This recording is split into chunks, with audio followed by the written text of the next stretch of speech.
আমাদের এই জীবনে অনেক কাজ করি আমরা। কারোর লক্ষ্য উদ্দেশ্য এমপি হওয়া, কারোর লক্ষ্য উদ্দেশ্য বড় ডাক্তার হওয়া, বড় লোক হওয়া, অনেক উদ্দেশ্য আছে। আমরা অনেক কিছু করি, কিন্তু আবার সবকিছু রেখেই চলে যেতে হয়, ঠিক না?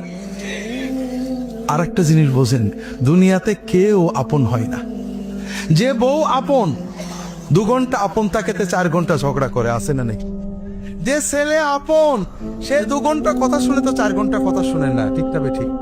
যে ভাই আপন, সে ভাই 2 ঘন্টা আপন আর 2 ঘন্টা পর। যে বাবা আপন, যে সবচেয়ে আপন মা আপন, সেও দেখা যাচ্ছে আরেক ভাইয়ের কথা শুনে পর হয়ে যায়, হয় না? হয় না হাজেরি? দুনিয়াতে কেউ 16 আনা আপন হয় না। আমাদের এই জীবনটা পরকে আপন করার, মানুষকে খুশি করার জন্য একটা সংগ্রাম। ছোটবেলায় বাবা মাকে খুশি করার চেষ্টা করেছি, পারিনি, কত মারছে, ঠিক না বেঠি?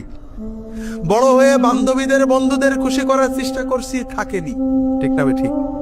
বিয়ে করে বউকে স্বামীকে খুশি করার চেষ্টা করেছি, 16 আনা কখনোই হয়নি, ঠিক না বেঠি? কর্মক্ষেত্রে, জীবনে, সব জায়গায় আমরা 12 আনা ব্যর্থ, যদি 4 আনা সফল হইও, ঠিক না বেঠি?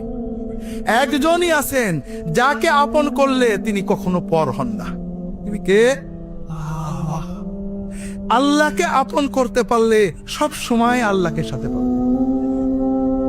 যদি আল্লাহকে আপন করে নিতে পারেন, আপনার বিপদে আপদে কষ্টে দুঃখে সব সময় মনে হবে আল্লাহ আপনার সাথে গেছে। যে বেদনা কারোর কাছে বলা যায় না, বউয়ের কাছে বলা যায় না, মায়ের কাছে বলা যায় না, যে আনন্দে কাউকে শরীক করা যায় না, যদি আল্লাহকে আপন করতে পারেন, সেই আনন্দে আল্লাহকে শরীক করতে পারবেন, সেই বেদনার কথা আল্লাহর কাছে বলে বুকটাকে হালকা করতে পারবেন। কথাকে বুঝতে পেরেছেন?